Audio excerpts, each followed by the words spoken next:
చాలా మందికి ఒకటి చెప్తున్నానండి, బిడ్డలకి అమ్మాయిలైనా అబ్బాయిలైనా సరే ప్రేమించి పెళ్లి చేసుకుంటున్నారు, కాపురం చేస్తున్నారు. ఒక 3 నెలల్లో 6 నెలల్లో మీకు నచ్చకపోతే ఉర్లు వేసుకుని చచ్చిపోవడం, పాయిజన్ తీసుకుని చచ్చిపోవడం ఇలాంటివి చేయకండి. మిమ్మల్ని కన్న తల్లిదండ్రులు ఎంత ఏడుపుతారు.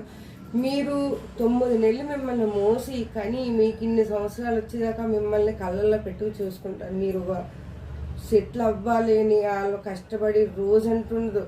తండ్రి ఎంత కష్టపడతాడో బయట తల్లి కూడా అంత కష్టపడుతుంది.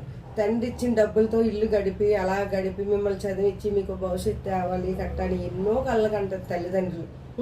అలాంటి తల్లిదండ్రులు మీరు మోసం చేసి ఒక్క పాయిజన్ బాటిల్ ఒక తాడో వేసుకుని ఊరేసుకుని ఫ్యాన్కి చచ్చిపోతే మీకు ఒక్క నిమిషం అనిపిస్తుంది. కానీ తల్లిదండ్రులు బతుకున్నంత సేపు కూడా అది చాలా, వాళ్ళు కూడా మీకంటే దారుణంగా చచ్చిపోయినట్టు. మీరు ఒక్కసారి చచ్చిపోతారు, అలా బతుకున్నంత సేపు కూడా మిమ్మల్ని తలుసుకుని చచ్చిపోతారు. కానీ ఒక అమ్మాయి ప్రేమ కోసం మీరు చేయడం మాత్రం, రాజు చేసింది మాత్రం నా దృష్టిలో రాంగ్. నువ్వు ఎంత బాధపడ్డావు, బాధపడలేదని అంటలేదు. ఇప్పుడు ఆడవాళ్ళు కూడా మంచి భర్త వచ్చినప్పుడు ఆ భర్తను నిలబెట్టుకోండి, కాలు తన్నుకోకండి మీరు. అలాగే అబ్బాయిలు కూడా, అమ్మాయిలు మంచి వాళ్ళు వచ్చినప్పుడు వాళ్ళని బాగా చూసుకోండి, వాళ్ళని కూడా కాలు తన్నుకోకండి. తన్నుకున్నారంటే మీకు జీవితాలు ఉండవు. మీకు ఏమైనా గొడవలు వస్తే పెద్దల్లో పెట్టుకుని సెటిల్ చేసుకోండి. మీరు పెద్దల్లో పెట్టి సెటిల్ చేసుకోకపోతే ఇలాగే ప్రాణాలు పోతాయి. మీరు కనీసం ఫ్రెండ్స్ ఉంటారు, మీకు ఇంతమంది ఫ్రెండ్స్ ఉంటారు, కనీసం ఫ్రెండ్స్కి చెప్పుకున్న మీ గుండెలో ఉన్న బాధ సగం తరిగిపోద్ది. వాళ్ళు ఏదో మీకు సొల్యూషన్ ఇస్తారు. ఇలా రా, అలా రా, ఇలా చేయరా, అలా చేయరా, నీకు నష్టం లేదురా, ఒకవేళ నచ్చలేదనుకో డైవర్స్ తీసుకుంటారా, ఇద్దరు బాగుంటారు, ఇద్దరు సెటిల్ అవుతారు, ఏదో సలహా ఇస్తారు మీకు. నిజంగా అమ్మాయిని ప్రేమించి పెళ్లి చేసుకుని అంత వదలలేనోడు కన్న తల్లిదండ్రుల్ని ఎలా వదిలేసి నువ్వు ఈరోజు చచ్చిపోయావు రాజు? నేను అడుగుతున్నాను తల్లిగాను. నువ్వు చేసిన చాలా తప్పు.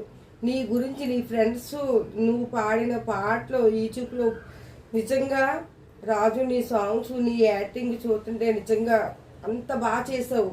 నీకు అంత భవిష్యత్తు ఉంది, అంత భవిష్యత్తు ఉండి నువ్వు ఒక్క నిమిషంలో ప్రాణం తీసుకున్నావంటే ఆ ప్రాణం విలువ నీకు తెలిసింది. కానీ నీవు తీసుకున్న టైంలో నీకు తెలియలేదు, నీ బాధ నీకు అలాగ అనిపించింది.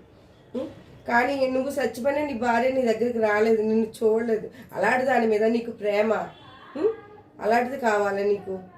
అలాంటి దానికోసం నువ్వు చచ్చిపోయి నీ తల్లిదండ్రులు ఈరోజు మోసం చేశావు. నువ్వు నీ తల్లిదండ్రులు నిజంగా ఎంత బాధపడుతున్నారో నిన్ను తలుసుకుని.